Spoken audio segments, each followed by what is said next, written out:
जय बद्री विशाल दोस्तों, जय बाबा केदार और भगवान बद्री विशाल और बाबा केदार की कृपा से आप सभी लोग स्वस्थ होंगे, मस्त होंगे और बद्री विशाल आप सभी लोगों पे अपनी कृपा बनाए रखें। पिछले सप्ताह हुई बर्फबारी के बाद बद्रीनाथ धाम में ये उस दौरान की वीडियो है जब बर्फबारी यहाँ पे हो रही थी। भगवान बद्री विशाल के धाम में हर तरफ बर्फ़ बिछ गई थी, लेकिन ज़्यादा बर्फबारी नहीं हुई, कम बर्फबारी हुई। उसके कारण अब यहाँ पे ठंड बढ़ गई है। बद्रीनाथ से लेकर और जो खासकर माणा पास देवताल है वहाँ की तस्वीर देख सकते हैं। बर्फबारी के बाद अब हर तरफ बर्फ़ दिखाई दे रही है। इस बार बर्फबारी कम हुई, लेकिन ठंड अपने पूरे चरम पर पहुँच गई है। देवताल झील पहले ही जम चुकी थी, ये मैंने दिखाया भी था अपने ब्लॉग में, और अब ताज़ा बर्फबारी के बाद ये तस्वीर वहाँ के सामने आई है।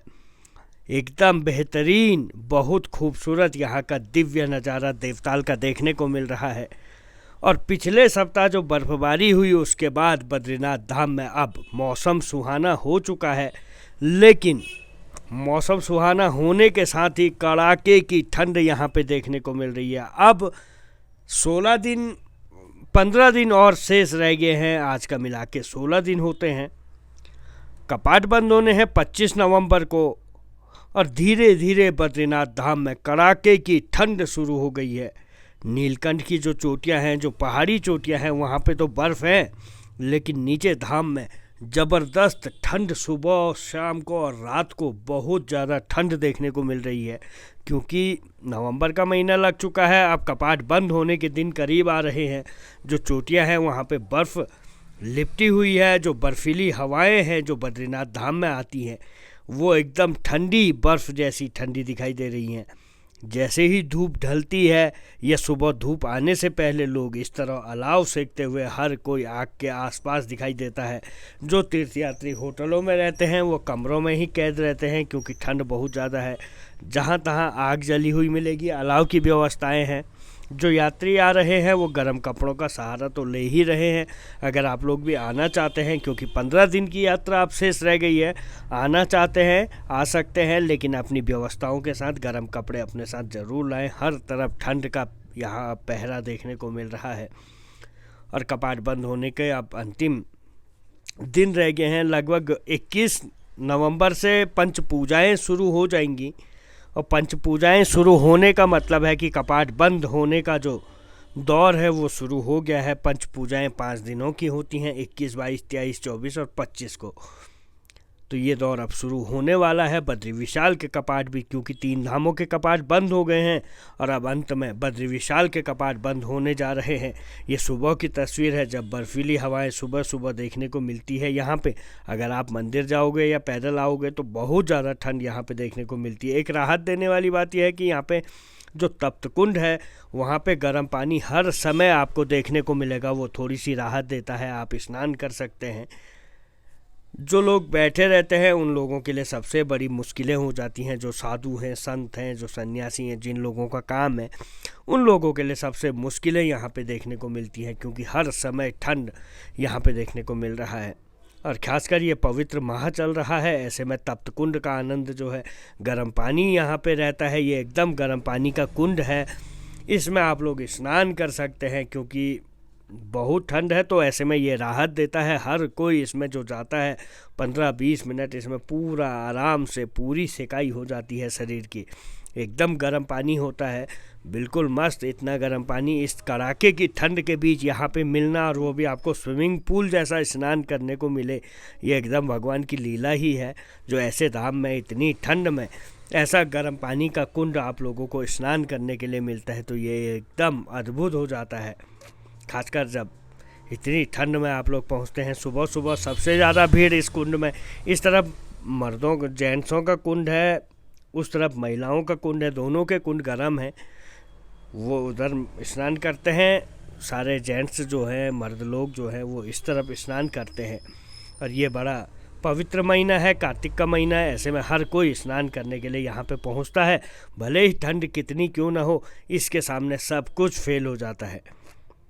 कुछ लोग अलकनंदा में भी जल स्नान करते हैं, जल चढ़ाते हैं, दीपदान करते हैं इस समय, क्योंकि अब अंतिम दौर यात्रा का है। बद्री विशाल की आस्था जिन लोगों के पास बहुत ज़्यादा देखने को मिलती है वो यहाँ पे आते हैं, स्नान करते हैं, अलकनंदा में दीपदान करते हैं, अलग अलग सब चीज़ों का वो होता है।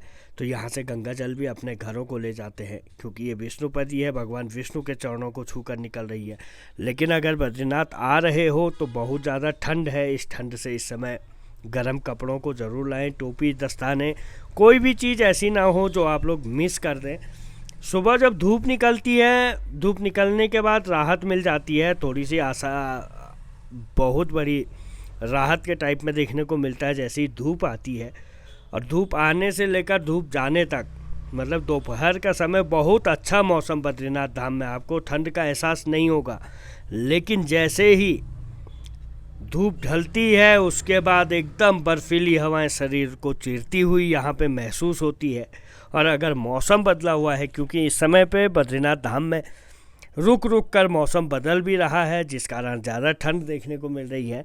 और मौसम बदल गया तो एकदम से ठंड का एहसास दिन के समय में ही यहाँ पे देखने को मिल रहा है।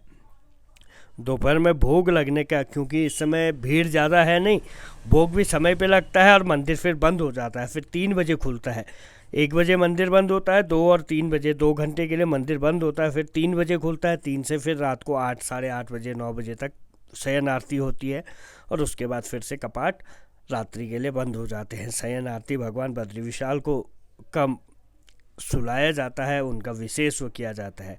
जैसे ही धूप ढलती है, ठंड एकदम हर तरफ, अब ठंड का जो एहसास है वो हर तरफ दिखाई दे रहा है बाज़ारों की रौनक पे, क्योंकि जैसे ही धूप ढलती है बाज़ारों की रौनक गायब हो जाती है। जो दिखेंगे तो वो गर्म कपड़ों के साथ दिखेंगे। और मौसम बदलता है एकदम, तो यहाँ पे सीधा बर्फ़बारी देखने को मिल रही है।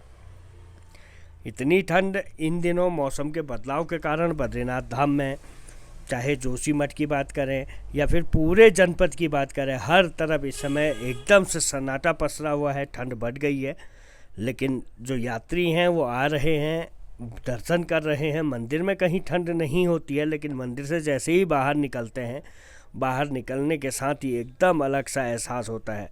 बाज़ारों में देख सकते हैं ठंड का साफ असर पता चल रहा है। लोग लिमिटेड आ रहे हैं, जिन लोगों को काम है, जिन लोगों का ज़रूरी निकलना है, वही निकल रहे हैं। और जैसे ही मौसम बदलता है तुरंत बारिश शुरू हो जाती है। निचली जगहों पे बारिश और ऊंचाई वाली जगहों पर एकदम से बर्फबारी, मूसलाधार बारिश इस समय देखने को मिल रही है।